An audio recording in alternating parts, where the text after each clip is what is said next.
안녕하세요. 춘천 한마음교회 홍순기입니다. 예수 믿는 여자를 만나 대박맞은 결혼 생활을 하고 있습니다. 저는 원래 성격이 다혈질이라 가정을 잘 꾸리고 살 수 있을까 하는 생각에 결혼은 꿈도 꾸지 못했습니다.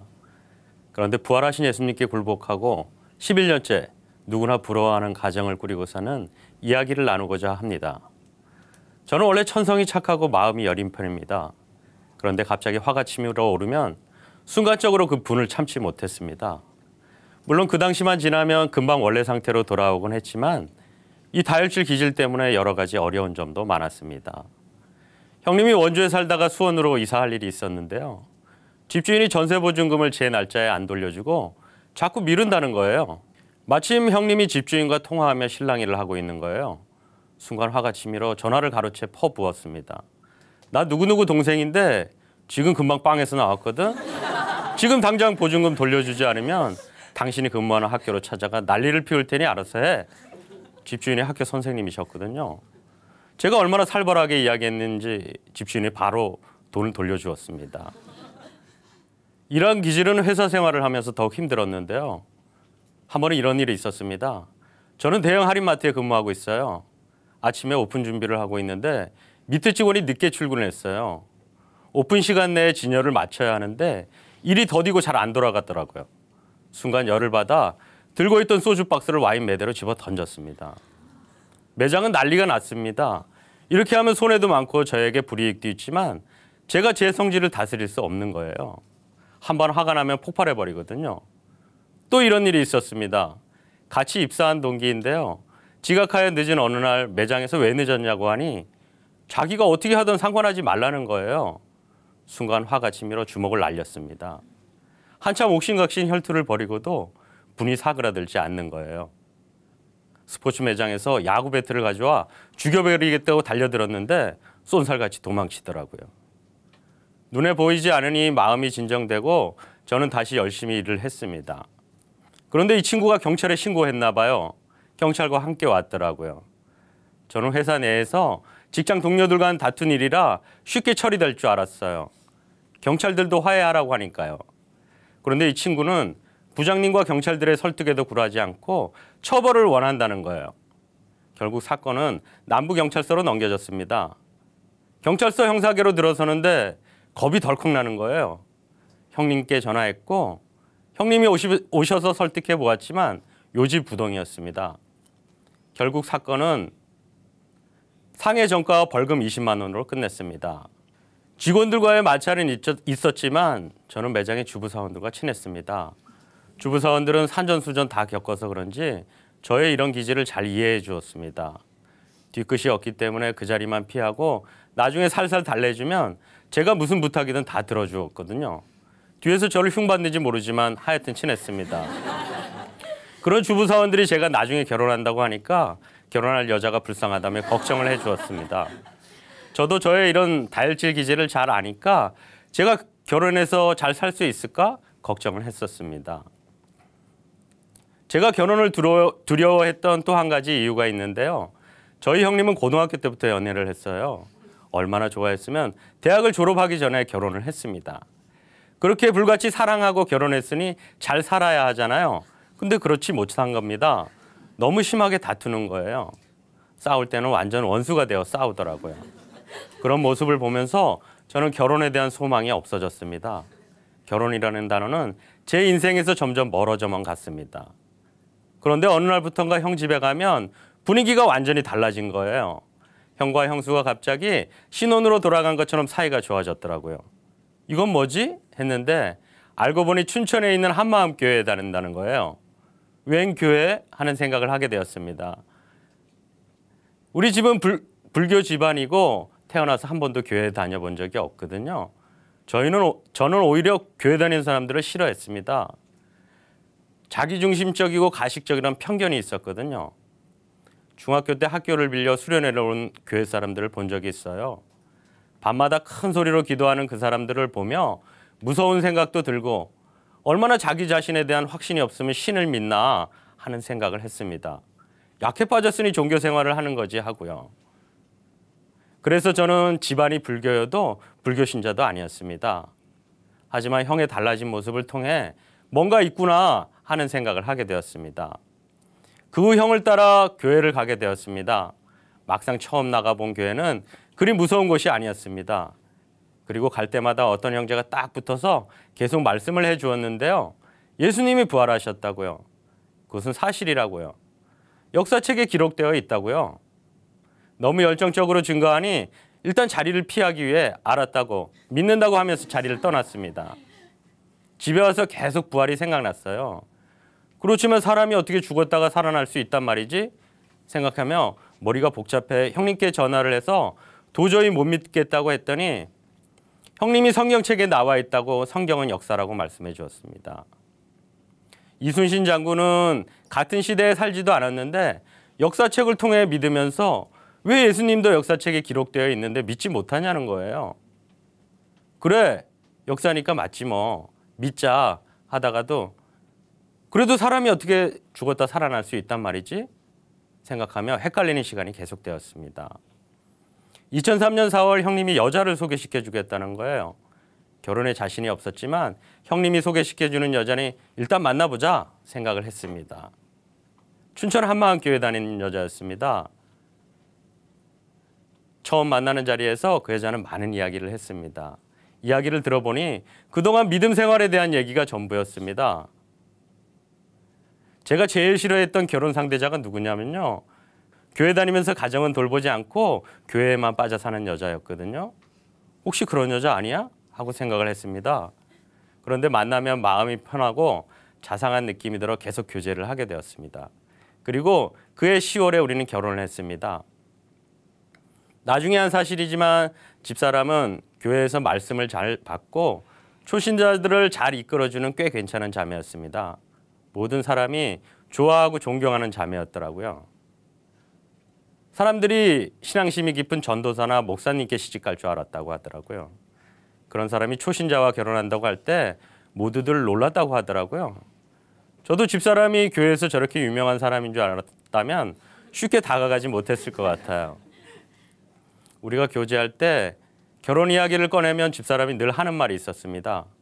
구원간증을 쓰기 전까지는 결혼 이야기를 꺼낼 수 없다는 거예요. 믿어지지는 않는데 자꾸 구원간증을 써야 한다고 하니 부담이 이만저만이 아니었습니다. 그래서 혼자 정리해 보았습니다. 예수님이 부활하셨고 그것은 역사책에 기록되어 있으니 틀림없는 사실이지.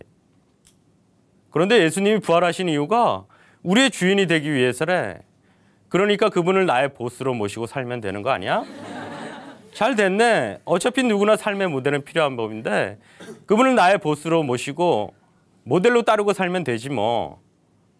하고 예수님은 나의 보스란 제목의 간증을 기록했습니다. 이제 와서 생각해보니 저에게 예수님은 하나님이 아니었습니다. 저의 완전한 주인이 아니었습니다. 그저 보스로 모시고 따르려고 했던 것뿐입니다. 주인이 바뀌지 않은 채 내가 주인인 채 예수님을 따르려고 한 것입니다. 그러니 제 신앙생활이 힘들 수밖에 없었습니다. 결혼을 어느 날 후배 한 명이 집에 놀러 왔는데요. 집사람이 복음을 전했고 잘 믿어지지 않는다는 후배에게 제가 조언을 했습니다. 부활을 믿는 건 쉽지만 그 다음부터 힘들어. 기도도 많이 하고 성경도 열심히 읽어야 해. 그게 힘들거든. 이렇게요. 후배가 돌아간 뒤 집사람이 저를 조용히 부르더군요. 여보, 당신은 신앙생활이 힘들고 어려워요? 저는 당연한 거 아니냐고 말했습니다. 그런데 집사람이 이렇게 대답하는 거예요. 여보 아니야. 나는 부활하신 예수님을 만난 처음부터 신앙생활이 즐겁고 행복했어요. 만일 신앙생활이 그렇게 힘들고 어려운 길이라면 어떻게 믿으라고 전도할 수 있겠어요? 나 같으면 안 믿겠다 하고요. 저는 깜짝 놀랐습니다. 집사람은 신앙생활이 그리 어려워 보이지 않았습니다. 즐겁고 행복해 보였지만 저는 힘들었습니다. 집사람은 신앙생활이 오래되었기 때문에 높은 경지에 이르렀다고 생각했고 저도 열심히 하면 저렇게 될 수 있을 거야 생각을 했는데 그게 아니라고 하는 거예요. 아니라고 하니까요. 결혼 후 집사람은 본인의 사명대로 작은 교회를 세우고 제자들을 양육했습니다. 제가 싫어했던 교회 여자들처럼요. 그런데 집사람은 가정도 잘 챙기고 남편인 저도 말씀에서처럼 줄을 대하듯 해주었어요. 정말 좋았습니다. 결혼 생활이 너무 편했어요. 결혼을 늦게 한 게 너무 후회되더라고요. 집사람은 원래 잘 돌아다니거나 낯선 사람과의 만남을 그리 즐겨하는 편이 아니었습니다. 그런데 일주일에 5군데의 작은 교회 예배를 드리고 있었어요. 저는 직장 특성상 주일날 못 쉬고 평일날 쉬는데요. 길치인 집사람이 낯선 곳에 다니는 것을 힘들어해 같이 다니기로 했습니다. 작은 교회 요일을 조정하여 쉬는 날마다 아침 저녁으로 예배를 드렸습니다. 뜻밖의 즐거움도 있었습니다. 물론 집사람이 해주는 요리도 맛있었는데요. 집사람은 초보주부잖아요. 그것은 사랑으로 맛있었죠. 그런데 예배를 다니다 보니 베테랑 주부들이 맛있는 점심을 대접해 주는 거예요. 진짜 맛있었습니다. 그 맛은 지금도 잊을 수가 없습니다. 이렇게 밥을 먹으러 예배를 따라다니다 보니 믿음은 들음에서, 들음은 그리스도의 말씀으로 말미암는다고 저에게도 믿음이 생기기 시작했습니다. 눈을 뜨게 된 것입니다. 이렇게 일주일에 5군데의 작은 교회 예배를 목사님의 주일 설교 말씀으로 드리는데요. 맨 마지막 집에서는 제가 말씀으로 권면할 정도로 말씀이 제 마음에 가득하고 기쁨이 임하더라고요. 이렇게 부활하신 예수님을 자꾸 들으면 제 머리가 단순해지는 거예요. 그런데 회사에 나가면 머리가 복잡하고 생각이 많아지는데 부활하신 예수님을 자꾸 들으니까 제 머리가 상쾌해지고 제가 어떻게 살아야 하는지가 정확히 보이더라고요. 뭐가 진짜고 뭐가 가짜인지 알겠더라고요. 그때서야 알았습니다. 부활하신 예수님께 굴복하는 것이 무엇인지. 부활하신 예수님 앞에서 내 생각, 내 느낌이 다 떨어져 나가는 거였어요. 오직 부활하신 예수님과 그 말씀만 진리로 딱 남는 것, 그것이 바로 굴복이더라고요. 예수님이 부활하셨어도 그분을 주인이라고 말해도 여전히 내 생각과 내 감정을 고수하고 있는 것이 바로 내가 주인된 죄더라고요. 내 생각을 고수하면서 예수님을 따르려니 힘든 거였어요. 그것은 주인이 바뀌지 않은 채 신앙생활을 하는 거였더라고요. 예수님은 제가 한 발자국 뒤에 서서 애써 따라야 할 그런 보스가 아니라 저의 삶을 함께 살아주시는 주인이었습니다. 그분이 제 마음에 들어오시는 거였어요. 그러니 제 마음에는 제 생각이 있는 것이 아니라 그분의 말씀만 있는 것이 정상이었습니다. 그제서야 집사람이 했던 말이 무슨 말인지 다 이해가 되더라고요. 그때부터 집사람처럼 기분 좋고 상쾌한 신앙생활을 시작하게 되었습니다. 사실은 제가 이 다혈질 기질 때문에 저의 결혼 생활을 엄청 걱정했었잖아요. 그런데 집사람은 저를 예수님 대하듯 대접해 주지. 쉬는 날은 예배 드리러 다니느라 바쁘지. 그러니 분을 낼 상황도 아니었고 분을 낼 필요도 없었습니다. 그리고 직장에서도 점점 이런 다혈질 기질은 사라졌습니다. 처음에는 그래도 교회 다니니까 하면서 억지로 참아보려고 했는데 어렵더라고요. 그런데 실제로 부활하신 예수님이 제 주인이 되시니까 점점 분이 나지 않는 거예요. 제가 부활하신 예수님을 생각하면 제 생각이 떨어져 나가듯 제 분이 떨어져 나갔습니다. 사실은 한 4년 전쯤에 직장에서 크게 폭발한 적이 있습니다. 옆에서 말로 깐족거리는 직원에게 분이나 전화기를 집어 던졌습니다. 그 일로 징계까지 먹게 되었습니다. 그런데 신기한 것은 저의 반응입니다. 예전 같았으면 그 직원 때문이라며 씩씩거리며 분을 냈을 텐데 자꾸 하나님께 죄송한 거예요. 제 마음에 예수님만 계셔야 되는데 제가 분노를 들여놓았으니 도저히 고개를 못 들겠더라고요. 바로 하나님께 회개하고 그 직원에게도 용서를 구했습니다.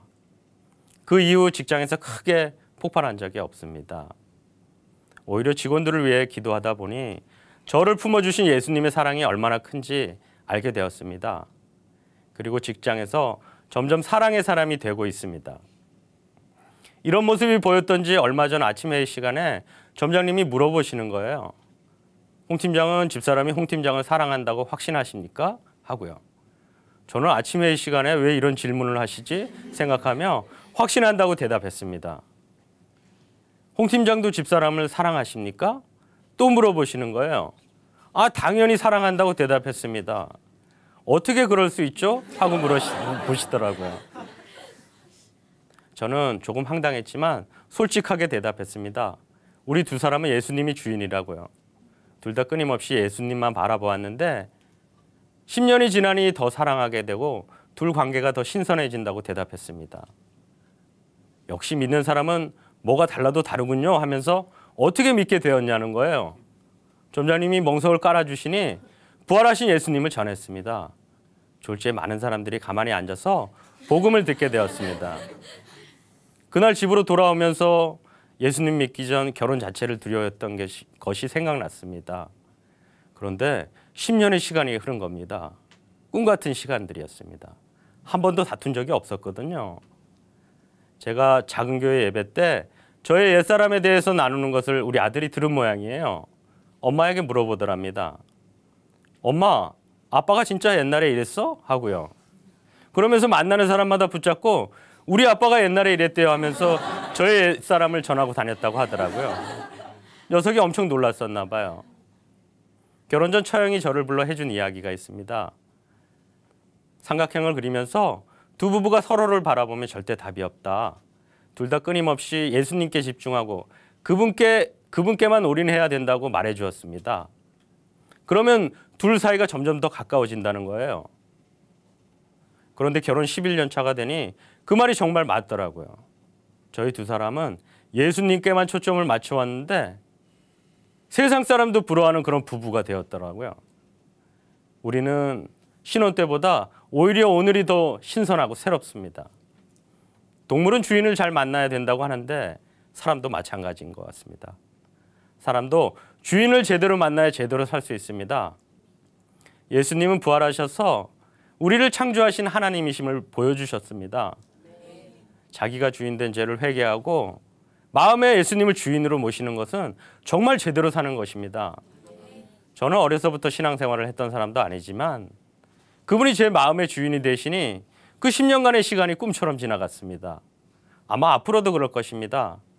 제가 제 인생 중에서 가장 잘한 것은 예수님을 믿은 것입니다. 그리고 두 번째로 잘한 것은 예수님 믿는 여자를 아내로 맞은 것입니다. 저는 제 가정생활이 이렇게 행복할 줄은 꿈에도 몰랐습니다. 우리 가정의 주인 되신 예수님 감사하고 사랑합니다. 다시 만날 그날까지 많은 사람들을 주님께로 인도하는 믿음의 가정이 되겠습니다. 감사합니다.